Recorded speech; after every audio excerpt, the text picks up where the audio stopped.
আজকে আবারও চলে এসেছি একটি নতুন ভিডিও নিয়ে, যেটা মাধ্যমিক এবিটিএ টেস্ট পেপার 2025 এর ইতিহাস প্রশ্ন, পেজ নাম্বার 341 পেজের এবিটিএ টেস্ট পেপারে প্রশ্নের সেটটি উত্তর করব। নাম্বার 1, হিস্টোরিওগ্রাফি কথার অর্থ কি? অ্যান্সার হবে, উত্তর হবে ইতিহাস রচনাতত্ত্ব মানে ক। 2 নাম্বার, 2 এর উত্তর হবে খ। নাম্বার 3, 3 এর উত্তর তোমরা লিখবে খ, সাপ্তাহিক পত্রিকা। নাম্বার 4, 4 এর উত্তর লিখবে ঘ, তত্ত্বাবধানে। 5 নাম্বার, 5 এর উত্তর লিখবে ক, 1856। নাম্বার হলো 6, 6 এর উত্তর লিখবে গ, রানী শিরোমণি। নাম্বার 7, 7 এর উত্তর তোমরা লিখবে ক, নবজাগরণ। 8, 8 এর উত্তর তোমরা লিখবে ঘ, ডাক্তার রমেশচন্দ্র মজুমদার। নাম্বার 9, 9 এর উত্তর লিখবে ক, রাজনৈতিক সংগঠন। নাম্বার 10, 10 এর উত্তর লিখবে ক, প্রবাসী পত্রিকায়। নাম্বার হলো 11, 11 উত্তর লিখবে ক, ইংরেজি। নাম্বার হলো 12, 12 উত্তর তোমরা লিখবে ক, 1906 খ্রিস্টাব্দে। নাম্বার হলো 13, 13 উত্তর হবে ক, গুজরাটে। নাম্বার 14, 14 উত্তর লিখবে ঘ, দেওমান চমনলাল। নাম্বার 15, 15 উত্তর হবে বুড়িমা। নাম্বার ক।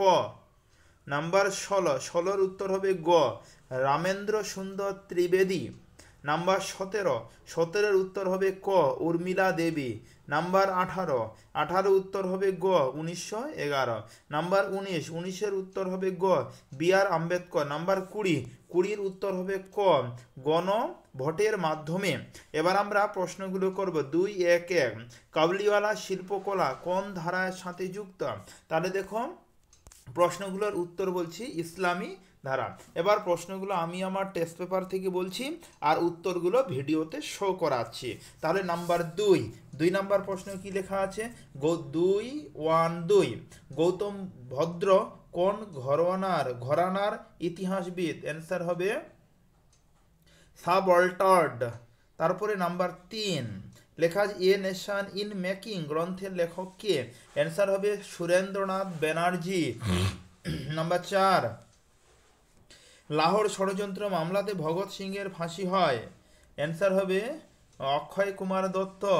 এবার 2.2.1, 2.2.1 এর করব ঠিক আর ভুল। তার প্রথম হিন্দু প্যাট্রিয়ট পত্রিকা প্রকাশিত হয় মধুসূদন রায়ের প্রেস থেকে। অ্যান্সার হবে মিথ্যা। 2.2.2, প্রশ্ন কি লেখা আছে? দারুল ইসলাম কথার অর্থ বিধর্মীদের দেশ। মিথ্যা। নাম্বার 3, 3 লেখা আছে সুরেন্দ্রনাথ মজুমদার লাইপোটাইপ প্রবর্তন করেন। এটা হবে মিথ্যা।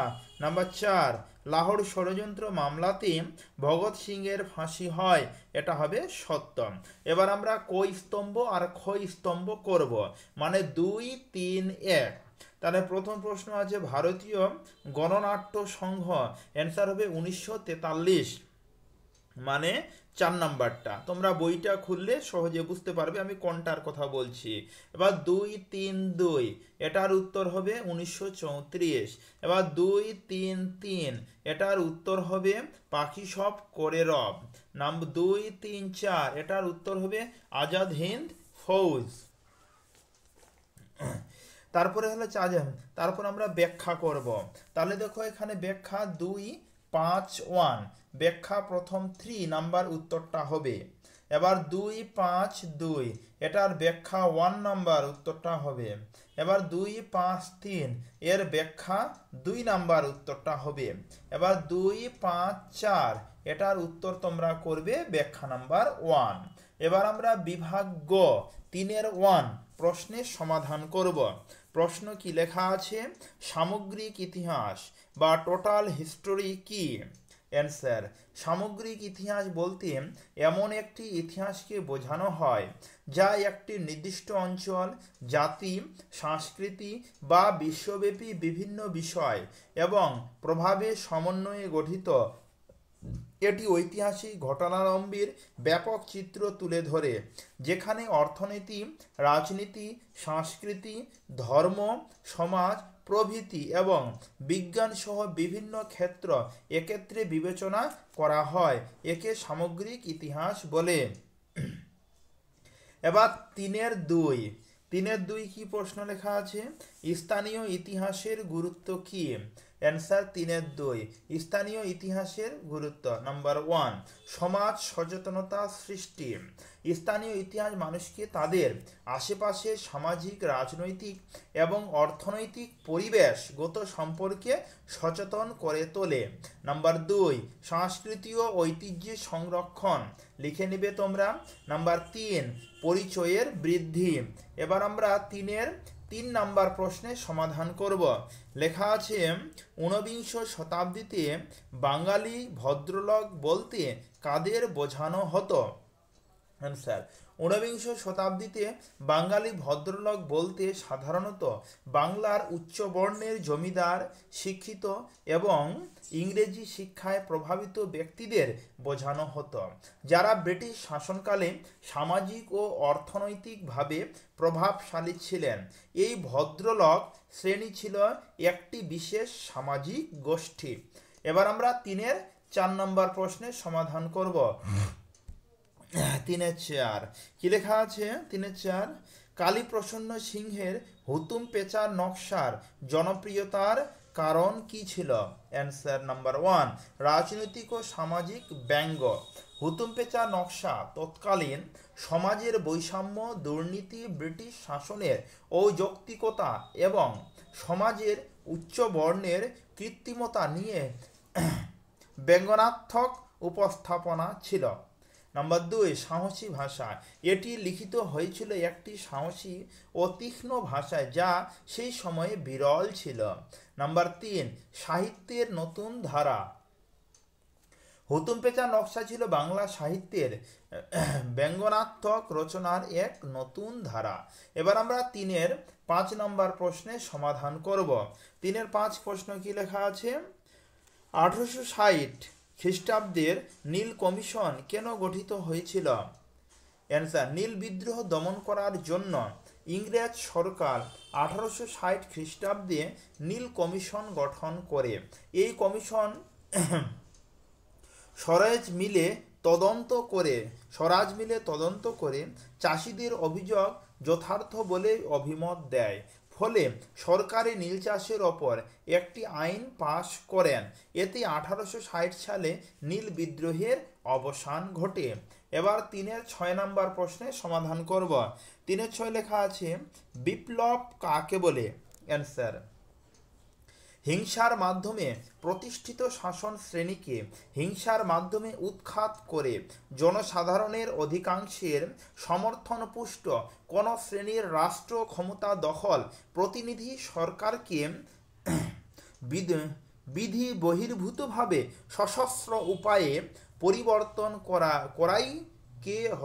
করাই হলো বিপ্লব। এবার আমরা 7, এটা কিন্তু 7 নাম্বারটা ভালো করে বোঝা যায় না, আমি মুখে তোমাদের উচ্চারণ করে দিলাম। 7 এটা। আচ্ছা, 7 প্রশ্ন কি লেখা আছে? বেগম হজরত মহল কে ছিলেন? অ্যান্সার, বেগম হজরত মহল ছিলেন ভারতের আসিদ্ধের নবাব ওয়াজিদ আশি শাহের অন্যতম স্ত্রী। নবাবকে ব্রিটিশরা ক্ষমতাচ্যুত করে কলকাতায় নির্বাসিত করলে তিনি লখনৌতে থেকে ব্রিটিশ শাসনের বিরুদ্ধে লড়াই শুরু করেন। এবার আমরা 8 নম্বর প্রশ্নে সমাধান করব। কি লেখা আছে? ভারত সভার উদ্দেশ্য কি ছিল? তাহলে ভারত সভার উদ্দেশ্য, নাম্বার 1, ব্রিটিশ শাসনের বিরুদ্ধে সচেতনতা সৃষ্টি। নাম্বার 2, ভারতীয় অধিকার রক্ষা। নাম্বার 3, নাগরিক স্বাধীনতা দাবি। আচ্ছা, এবার আমরা নাম্বার 9 প্রশ্ন কি লেখা আছে? চার্লস উইলকিন্স বাংলা মুদ্রণ শিল্পের জন্মদাতা বলা হয় কেন? চার্লস উইলকিন্সকে বাংলা মুদ্রণ শিল্পের জন্মদাতা বলা হয় কেন?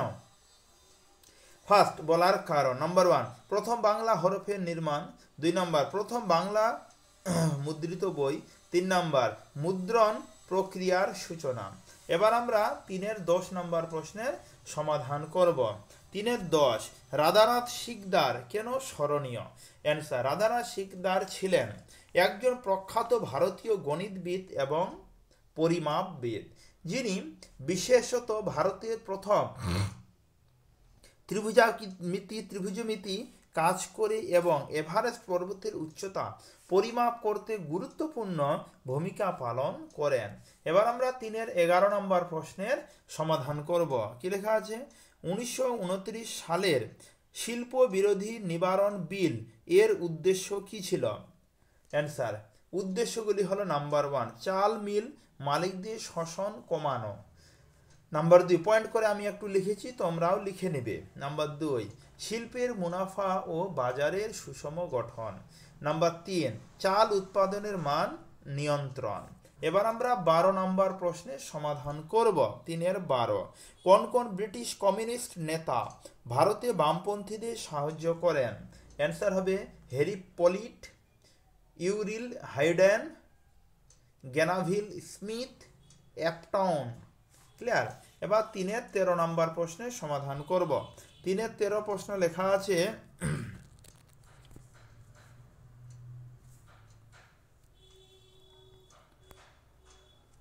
কি প্রশ্ন লেখা আছে? দি গ্রেট ক্যালকাটা কিলিং কি? অ্যান্সার, শক্তির উৎসব হিসাবে এটি পালন করা হয়। বীরাষ্টমী ব্রত সাধারণত এমন একটি সময়ে 13 নম্বর কিন্তু বলছি, 13 নম্বর প্রশ্ন, আমি প্রশ্নটা ভুল বললাম, 12-13 নম্বর। 13 নম্বর প্রশ্ন লেখা আছে বীরাষ্টমী ব্রত প্রবর্তনের কারণ কি? অ্যান্সার, বীরাষ্ট্রী ব্রত প্রবর্তনের কারণ নাম্বার 1 শক্তির উৎসব হিসাবে পালন, 2 নম্বর ধর্মীয় চেতনা, 3 নম্বর দেবী দুর্গা পূজা। তারপরে নাম্বার 14 নম্বর প্রশ্নের সমাধান করছি। রানী ঝাঁসি রেজিমেন্ট কি? অ্যান্সার, রানী ঝাঁসি রেজিমেন্ট ছিল একটি বিশেষ সেনা ইউনিট যা 1857 খ্রিস্টাব্দে সিপাহী বিদ্রোহের সময় রানী লক্ষ্ণৌবাউ কর্তৃক প্রতিষ্ঠিত হয়। এটি ছিল মারাঠা শ্রেণী অংশ যা মূলত ব্রিটিশ শাসনে লড়াই করার জন্য গঠিত হয়েছিল। তাহলে আমরা এই ভিডিওতে এবিটিএ টেস্ট পেপারের ইতিহাসের 341 পেজের সেটটির সমাধান আমরা করলাম। 345 পেজের সেটটির সমাধান আমরা করলাম। সম্পূর্ণ ভিডিওটি দেখার জন্য তোমাদের ধন্যবাদ।